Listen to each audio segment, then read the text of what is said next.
Shalom, selamat malam jemaat yang dikasihi Tuhan. Hari ini kita mau siapkan hati kita untuk memuji Tuhan, menaikkan puji-pujian yang terbaik sebagai rasa syukur kita kepada Tuhan. Sebelumnya mari kita sama-sama berdoa. Syukur kami menaikkan kehadirat-Mu Tuhan, sebab Engkau baik dalam kehidupan kami. Saat ini Tuhan, kami mau siapkan hati kami menaikkan pujian bagi-Mu Tuhan. Kuduskan sucikan hidup kami, ampuni setiap dosa dan pelanggaran kami tidak berkenan di hadapan Tuhan. Engkau memberkati ibadah kami Tuhan, dari awal hingga akhirnya kami serahkan dalam tangan-Mu. Dalam nama Tuhan Yesus Kristus kami siap memuji Engkau. Haleluya. Amin. Kami rindukan kehadiran-Mu Tuhan. Engkau nyatakan di tengah-tengah kami. Terima kasih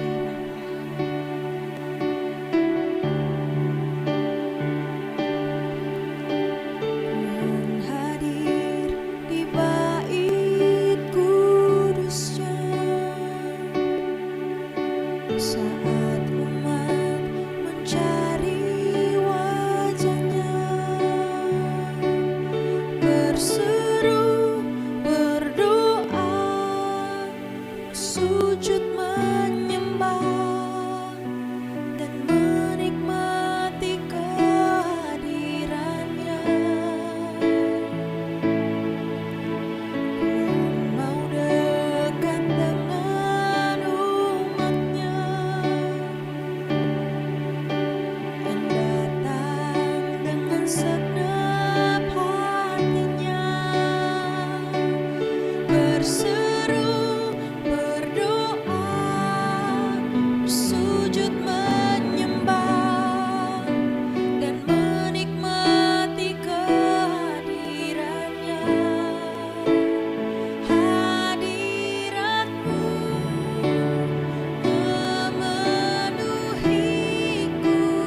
selama-lamanya. Haleluya, haleluya. Glory, glory bagimu Tuhan. Terima kasih Tuhan, terima kasih. Kami naikkan pujian kami kepadamu Tuhan. Terima kasih Tuhan.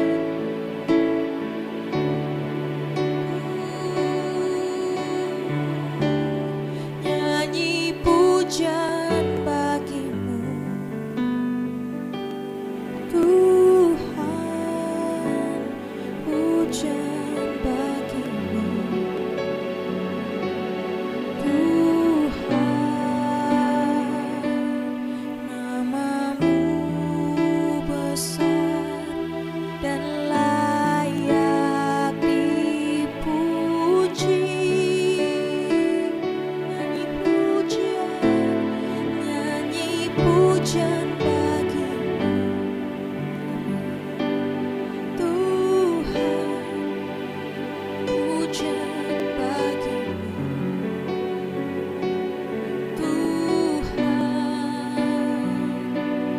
Namamu besar dan layak dipuji. Kau layak dimuliakan Tuhan, dimuliakan namamu Tuhan, mulia namamu Tuhan. Namamu besar dan layak dipuji.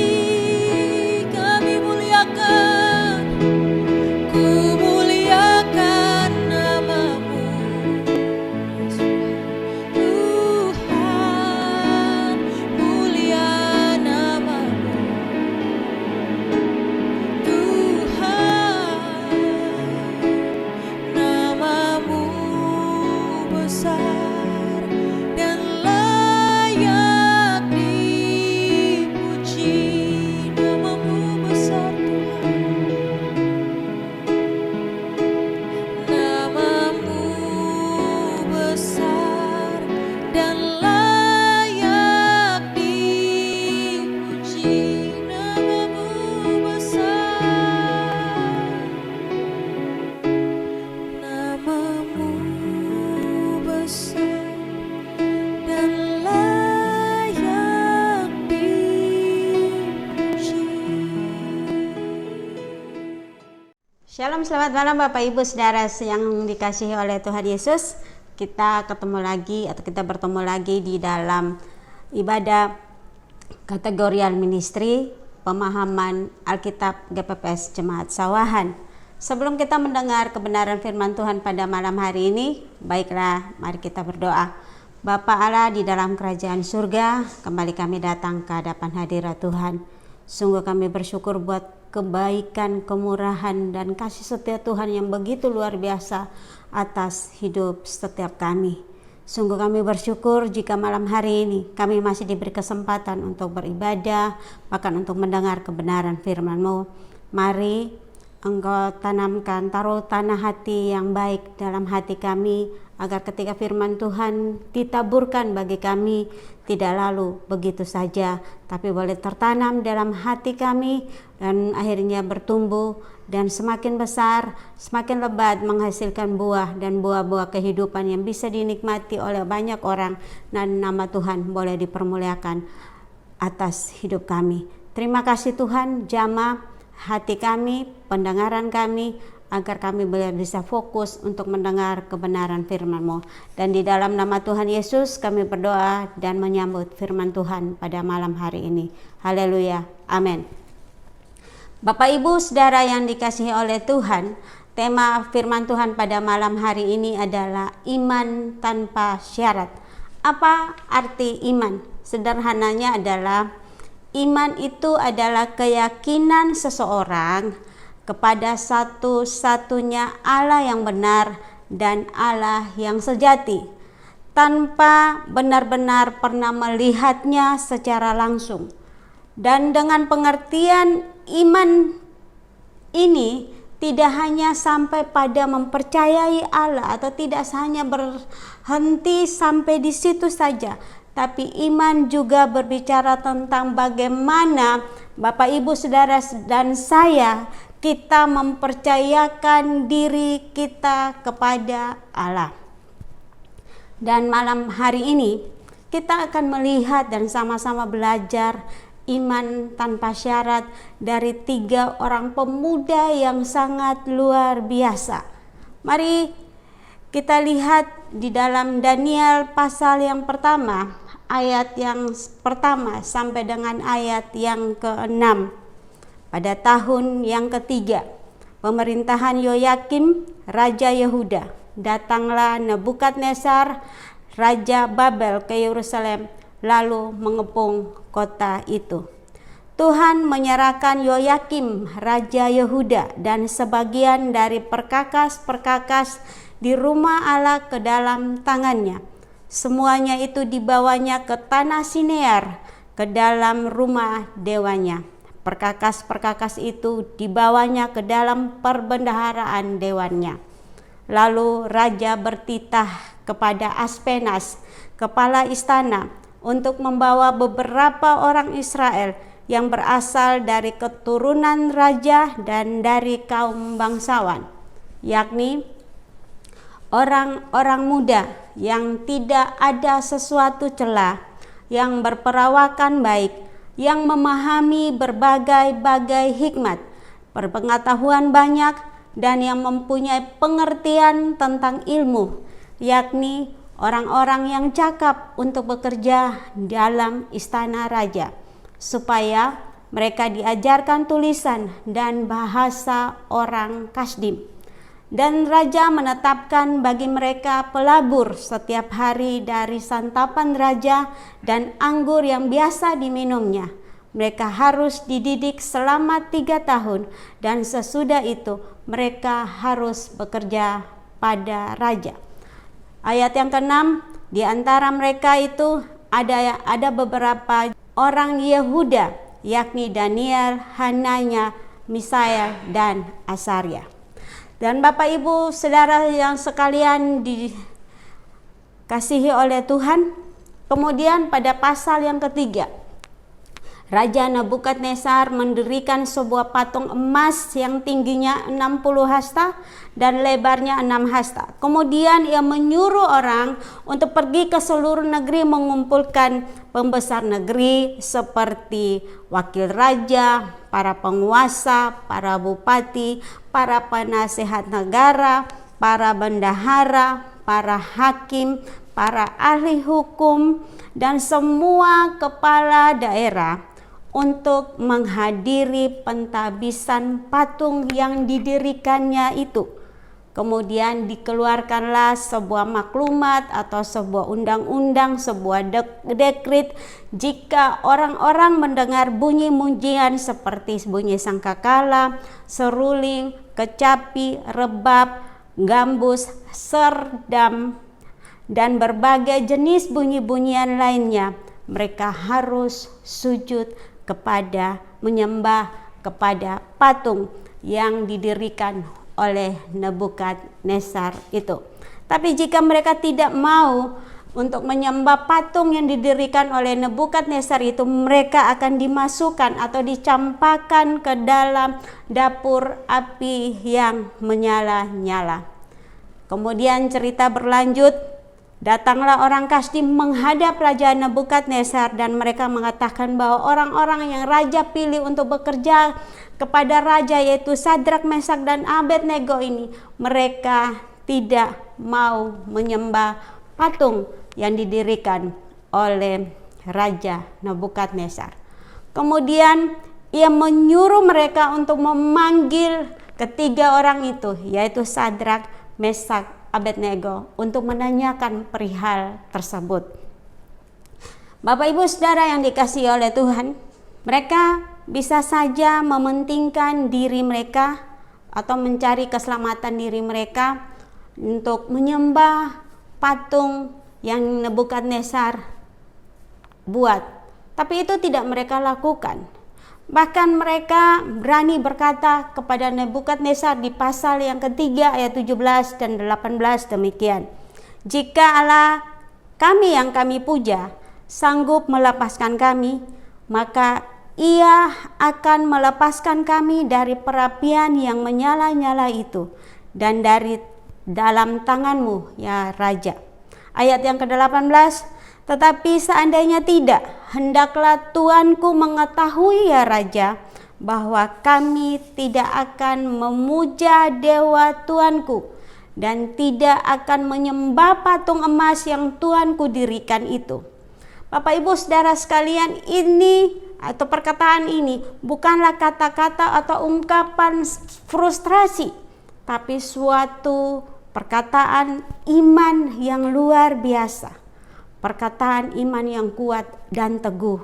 Mengapa mereka bertiga mempunyai iman yang luar biasa itu? Karena pertama, Sadrak, Mesak, Abednego, mereka mengenal dengan benar siapa Allah yang mereka sembah. Bisa dilihat dari mana? Pada saat ketika mereka dibawa oleh Aspenas, kepala istana, mereka berketetapan hati, termasuk di dalamnya Daniel, untuk tidak menajiskan diri mereka dengan santapan raja, dan bahkan mereka tidak mau minum anggur yang diminum oleh raja.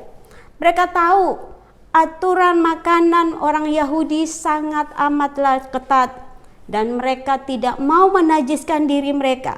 Bisa saja makanan yang akan mereka makan itu adalah makanan yang telah dipersembahkan kepada dewa, dan itu mereka tidak mau. Mereka tidak mau menajiskan diri mereka dengan makanan yang telah dipersembahkan kepada dewa. Yang kedua, bisa dilihat dari mana? Mereka mengenal siapa Tuhan mereka. Mereka mengenal dengan benar Allah mereka. Itu dilihat dari keputusan mereka untuk tidak menyembah patung atau dewa yang didirikan oleh Raja Nebukadnezar. Karena ketika mereka sadar bahwa ketika mereka menyembah patung itu merupakan suatu kekejian bagi Tuhan. Karena itu juga menjadi salah satu dosa dari banyak dosa yang bangsa mereka lakukan, yang bangsa mereka buat sehingga mereka dibuang ke Babel. Tidak ada Allah lain di hadapan Tuhan Allah. Mereka tahu, mereka paham, mereka mengerti hukum atau firman Tuhan bahwa Allah Israel, Allah Abraham, Allah Ishak, Allah Yakub, Allah Daud, dan Allah kita saat ini adalah Allah yang cemburu, Allah yang esa, dan hanya satu-satunya, hanya Dia satu-satunya yang harus Sadrak, Mesak, Abednego sembah, dan juga harusnya Dialah satu-satunya yang Bapak Ibu Saudara sekalian dan saya sembah, dan tidak ada Allah atau ilah-ilah yang lain yang menandingi Allah kita yang hidup. Bapak Ibu Saudara sekalian yang dikasihi oleh Tuhan, tahukah bahwa iman kita akan bertumbuh seiring sejalan dengan pengenalan kita akan Tuhan. Tidak ada yang berkata aku beriman tanpa kita kenal siapa Tuhan kita.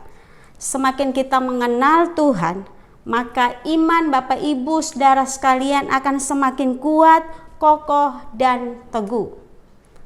Proses pengenalan akan Tuhan bukanlah proses yang instan, bukanlah proses 1-2 hari kemudian selesai, bukan 1-2 minggu kemudian kita berkata aku sudah kenal Tuhan. Bukanlah proses setahun demi setahun, tapi itu adalah proses seumur hidup. Selama kita hidup, kita harus belajar terus-menerus mengenal Allah, sampai Bapak Ibu dan saya kita semakin serupa dengan gambaran anaknya, yaitu Yesus Kristus Tuhan. Bapak Ibu, semakin kita mengenal Tuhan, maka kita akan semakin menghormati dia.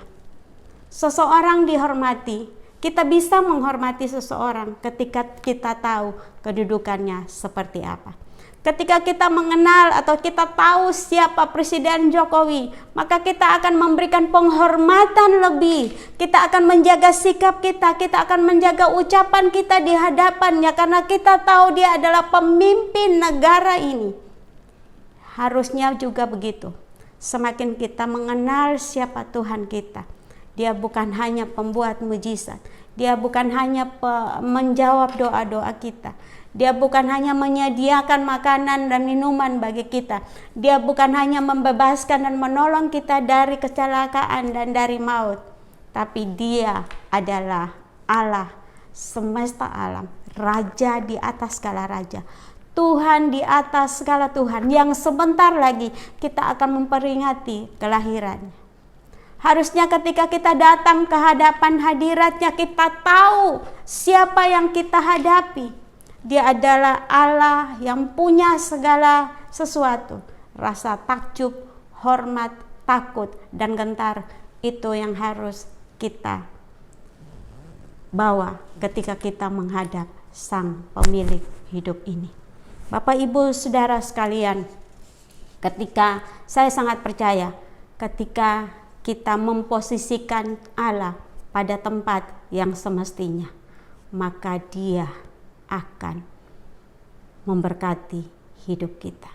Ketika kita menaruh Allah pada tempat yang terutama dalam hidup kita, Dia menjadi bagian terutama dan utama dalam hidup kita. Yakinlah bahwa seluruh kehidupan kita akan ada pada tempat yang semestinya. Mari kita belajar untuk mengenal siapa Allah kita dengan benar. Kita tidak perlu mencari-cari yang palsu, tapi kita perlu untuk terus mengenal Allah yang benar, maka dengan mudah kita akan bisa mengidentifikasi yang palsu. Bapak, Ibu, Saudara sekalian yang dikasihi oleh Tuhan, ada sebuah kisah nyata di sebuah sekolah dasar. Waktu itu pelajaran agama Kristen, dan pada saat itu ulangan. Sang guru memberikan hanya satu soal ujian. Di soal ujian tersebut berbunyi, tuliskanlah apa yang engkau ketahui tentang Allah dan apa yang engkau ketahui tentang iblis atau setan. Semua nulis. Kemudian di kertas jawaban itu ditulis sebelah kanan Allah, sebelah kiri Allah, sebelah kanannya adalah setan atau iblis. Banyak anak menulis Allah di sebelah kiri itu tentang Allah itu apa-apa, dan sebelah kiri itu, sebelah kanannya yang iblis juga mereka tulis. Tapi yang menarik perhatian, ada seorang anak. Dia begitu sibuk dengan kolom tentang Allah. Dia nulis dan memenuhi kolom tentang Allah. Bahkan di balik lembaran tersebut, dia hanya fokus menulis tentang siapa Allahnya dan bagaimana sifatnya dan bagaimana karakternya, apa yang dia buat, yang dia tahu. Sedangkan di sebelah kanan atau kolom tentang si iblis atau setan ini, dia tidak menulis sesuatu apapun di situ. Gurunya bertanya, dalam hatinya dia bertanya, kenapa anak ini tidak mengisi kolom di sebelah kanannya? Tapi anak ini semakin menulis tentang siapa Allahnya, dan dia tekun, dia fokus, dia tunduk, dan dia menulis sampai jam pelajaran selesai, dan kemudian sang guru mengatakan kumpul. Bapak, Ibu, Saudara sekalian, ibu ini kemudian mengumpulkan hasil ulangan dan kemudian pulang. Minggu depan kemudian pelajaran agama dan hasil ulangan dibagikan. Semua dibagikan. Dan kemudian tibalah pada anak ini, dia suruh maju, dan sebelum memberikan hasil ulangan atau lembaran kertas ulangannya itu, ibu itu bertanya, kenapa engkau tidak mengisi kolom di sebelah atau kolom tentang iblis atau setan, tapi kamu tetap fokus untuk menulis tentang siapa Allah, bagaimana karakternya, bagaimana sifatnya. Dia berkata, "Ibu, saya tidak punya banyak waktu. Saya tidak perlu membuang-buang waktu untuk menulis tentang siapa iblis itu. Tapi saya memfokuskan waktu dan perhatian saya untuk menulis tentang siapa Allah saya. Saya tidak perlu menghabiskan waktu saya untuk berusaha mengenal siapa iblis itu. Tapi saya meluangkan waktu saya untuk menghabiskan waktu saya untuk mengenal siapa Allah kita. Dengan kata lain, bahwa ketika kita mengenal siapa Allah kita, maka kita akan dengan mudah mengidentifikasi siapa itu si jahat atau si iblis. Kalau kita tahu kebenaran, kita bisa mengidentifikasi mana yang salah, mana yang tidak benar. Semakin kita mengenal Allah, maka iman kita akan semakin bertumbuh. Semakin kita mengenal Allah, kita akan semakin dengan mudah untuk bisa membeda-bedakan mana yang roh dari Allah dan mana yang bukan. Mana yang baik, mana yang bukan. Mana yang benar dan mana yang bukan. Apa yang tidak boleh dan apa yang boleh. Bapak Ibu Saudara sekalian, lewat kehidupan ketiga orang anak muda ini, mereka mengenal siapa Tuhan atau siapa Allah yang mereka sembah. Harusnya kita juga, kita harus fokus untuk mengenal siapa Tuhan kita. Fokus luangkan waktu kita untuk bisa belajar terus-menerus, meneliti kitab suci, bersharing dengan satu sama yang lain untuk bisa mengenal siapa Tuhan kita. Dan kita lakukan firman-Nya dalam kehidupan kita. Semakin kita setia dan taat melakukan firman Tuhan, maka Tuhan pun akan semakin membukakan dirinya kepada kita. Bapak Ibu Saudara yang dikasihi oleh Tuhan, hal yang kedua, mengapa mereka punya iman yang besar dan iman yang tanpa syarat? Karena mereka tahu Allah berdaulat penuh atas hidup mereka, dan mereka konsisten dengan hal itu. Bapak Ibu Saudara sekalian, seperti yang tadi saya katakan, bahwa semakin seseorang mengenal Allahnya, maka ia akan semakin mengenal tentang kedaulatan Allah. Pastilah mereka berdoa. Mereka sadar dan paham betul bahwa jika Allah mereka itu bukan dukun yang bisa mengabulkan apa saja yang mereka minta. Mereka paham betul bahwa kedaulatan Allah bukan hanya untuk menjawab doa mereka dan membuat mujizat agar mereka terlepas dari dapur api yang menyala-nyala itu. Dan tapi mereka berkata, tapi misalnya Allah tidak menjawab doa mereka dan tidak membuat mujizat sekalipun, mereka tidak akan marah kepada Allah, karena itu adalah kedaulatan Allah dan itu adalah hak Allah. Berapa banyak dari kita yang menjadi kecewa dan putus asa dan marah sama Tuhan, bahkan dengan kasar kita berkata, tidak Tuhan, aku akan meninggalkan Tuhan Yesus karena Dia tidak menjawab doaku. Dia tidak membuat mujizat, Dia tidak mengadakan apa yang tidak ada menjadi ada bagi saya. Mari Bapak Ibu Saudara sekalian, iman bukan hanya percaya tentang Allah yang besar, Allah yang maha kuasa, tapi iman juga berbicara tentang bagaimana kita mempercayakan diri kita kepada Allah dan tunduk pada kedaulatannya. Bapak Ibu Saudara yang dikasihi oleh Tuhan, Sadrak, Mesak, Abednego sadar dan paham betul bahwa Allah mereka bukanlah pesuruh mereka untuk memuaskan kehendak mereka. Tapi semua yang terjadi, misalkan saja Allah tidak membebaskan mereka dari hukuman Nebukadnezar, mereka tahu bahwa semua ada dalam kontrol dan kendali Allah.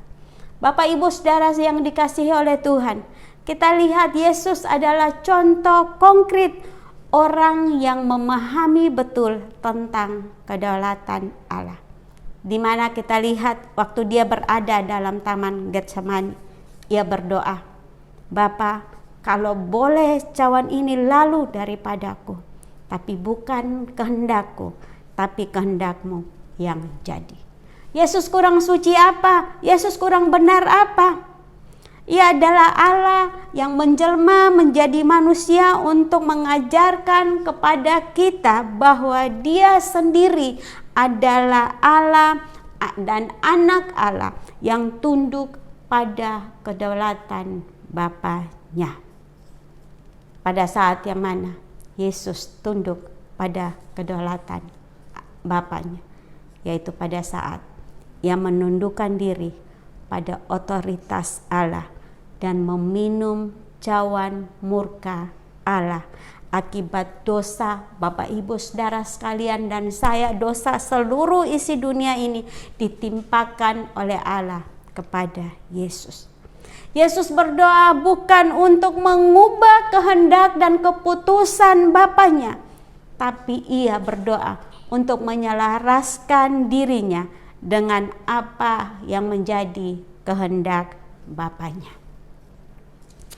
Orang yang paham dan mengerti dengan benar tentang otoritas serta kedaulatan Allah, dia paham, dia mengerti bahwa Tuhan bukan saja pembuat mujizat, bukan karena Tuhan menjawab doa, tapi dalam saat senang maupun susah, Ia akan tetap setia melakukan kebenaran. Ia tetap memilih resiko seperti apapun, bahkan antara hidup dan mati sekalipun Ia harus memilih, maka Ia akan memilih kebenaran. Bahkan Ia tahu ketika Ia memilih kebenaran, ada resiko yang harus ditanggung, tapi Dia akan tetap berdiri dengan teguh karena Ia sadar akan kedaulatan Allah. Bapak Ibu Saudara sekalian, jika Tuhan tidak menjawab doa-doamu, itu juga baik adanya. Karena Tuhan paling tahu apa yang terbaik bagimu dan bagiku. Ketika Tuhan tidak menjawab doa-doa kita, itu menurut Tuhan, itulah yang terbaik. Ada kadangkala Tuhan menyuruh kita menunggu, kadangkala Tuhan tidak menjawab doa agar kita terus berharap dan bersandar kepadanya. Dan kita mengerti bahwa Allah berdaulat penuh dan Dia berotoritas penuh. Hal yang ketiga, hal yang terakhir, mereka mempunyai iman tanpa syarat itu didasarkan pada keyakinan terhadap kehadiran Allah. Di tengah-tengah ketidakberdayaan mereka menghadapi perapian yang menyala-nyala dan murka sang Raja Nebukadnezar, Allah hadir memberikan pertolongan. Kehadiran Allah bahkan mengagetkan Nebukadnezar. Katanya, "Tetapi ada 4 orang kulihat berjalan-jalan dengan bebas di tengah-tengah perapian itu. Mereka tidak terluka dan keempat itu rupanya seperti anak dewa." Pasal 3 ayat 25. Nebukadnezar melihat kehadiran sosok ilahi. Kehadiran Allah merupakan kekuatan yang maha dahsyat untuk melewati perapian dan kuasa raja. Dapur api itu dipanaskan sampai 7 kali. Bahkan pakaian dan rambut mereka tidak terbakar, tidak tercium bau hangus dari pakaian dan jubah mereka. Bahkan orang-orang yang melemparkan mereka ke dalam dapur api itu, mereka terbakar hangus dan mati. Tapi Sadrak, Mesak, dan Abednego tidak. Seujung rambut pun tidak terbakar. Tidak ada bau hangus tercium dari tubuh mereka. Percayalah bahwa Allah menjamin kehadirannya bersama-sama dalam situasi krisis yang kita alami. Orang memprediksi tahun depan tahun yang penuh dengan krisis, resesi dan lain sebagainya. Tapi percayalah, Allah yang Bapak Ibu dan saya sembah, jika hari ini, tahun lalu, bulan lalu, kemarin Tuhan menolong, Dia hadir, Dia Allah Immanuel, maka di tahun depan pun percayalah dia ada di sana untuk Bapak Ibu, saudara sekalian dan saya. Percaya dan yakin bahwa Allah tidak pernah meninggalkan buatan tangannya. Mau situasi sesulit apapun, Allah tidak pernah meninggalkan umatnya sendiri. Ingatlah perkataan Raja Daud di dalam Mazmur pasal 23. Dia berkata, sekalipun aku berada di lembah bayang-bayang maut, sekalipun ada gada dan tongkat Tuhan bersama-sama dengan kita.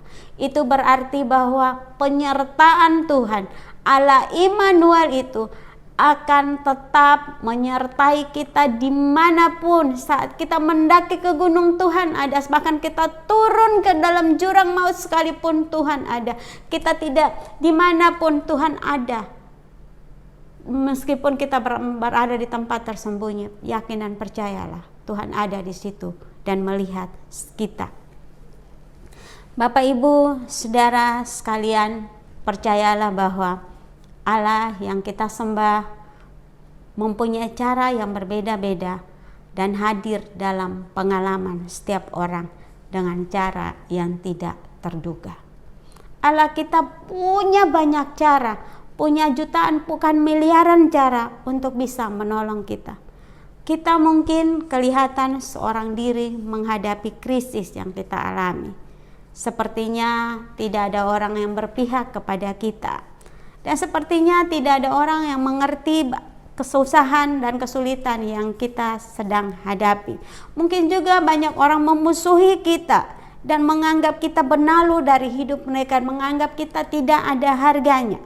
Tapi percayalah bahwa Dia tidak akan pernah meninggalkan kita sendiri. Ingatlah bahwa Allah turut bekerja dalam segala sesuatu untuk mendatangkan kebaikan bagi mereka yang mengasihi Dia, dan yaitu bagi mereka yang terpanggil sesuai dengan rencana Allah. Roma 8 ayat 28. Bapak Ibu saudara sekalian yang dikasihi oleh Tuhan, keyakinan terhadap kehadiran Allah. Allah hadir di ayat 25 dan seterusnya bukan hanya untuk menolong atau bukan hanya membuat Sadrak, Mesak, Abednego itu tidak terbakar hangus di dalam perapian yang dipanaskan 7 kali itu, tapi Allah hadir untuk membuktikan kepada Nebukadnezar, kepada orang-orang di Babel, kepada orang-orang Kasdim itu bahwa Allah lebih berkuasa atas segala sesuatu, lebih berkuasa, lebih dahsyat daripada patung yang dibuat oleh Nebukadnezar itu. Terkadang Tuhan mengizinkan kita menghadapi kesulitan agar Tuhan bisa menyatakan kehadirannya kepada dalam hidup kita, agar orang lain bisa melihat Tuhan yang kita sembah dan mereka ikut menyembah Tuhan. Dan kita lihat ketika Nebukadnezar melihat apa yang terjadi, kehadiran Allah yang luar biasa di tengah-tengah dapur api yang menyala-nyala itu, mereka dikeluarkan, dan dia membuat bahwa mulai hari itu tidak ada orang yang boleh menyembah dewa-dewa. Mereka harus menyembah Allah Sadrak, Mesak, dan Abednego. Bapak Ibu, tahukah kita bahwa Allah itu ketika Dia melakukan sesuatu dalam hidup kita pasti ada tujuan agar nama Tuhan dipermuliakan, kita diselamatkan, dan ada maksud yang besar. Allah dikenal luas oleh orang yang tidak mengenal Dia.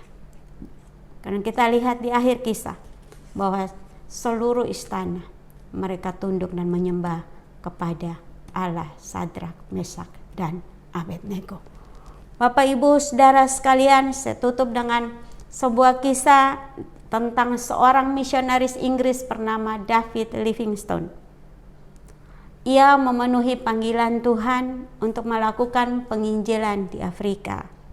Pengorbanan hidupnya luar biasa untuk sampai di Afrika, dan ketika dia berada di Afrika, ia kehilangan istrinya, anak-anaknya.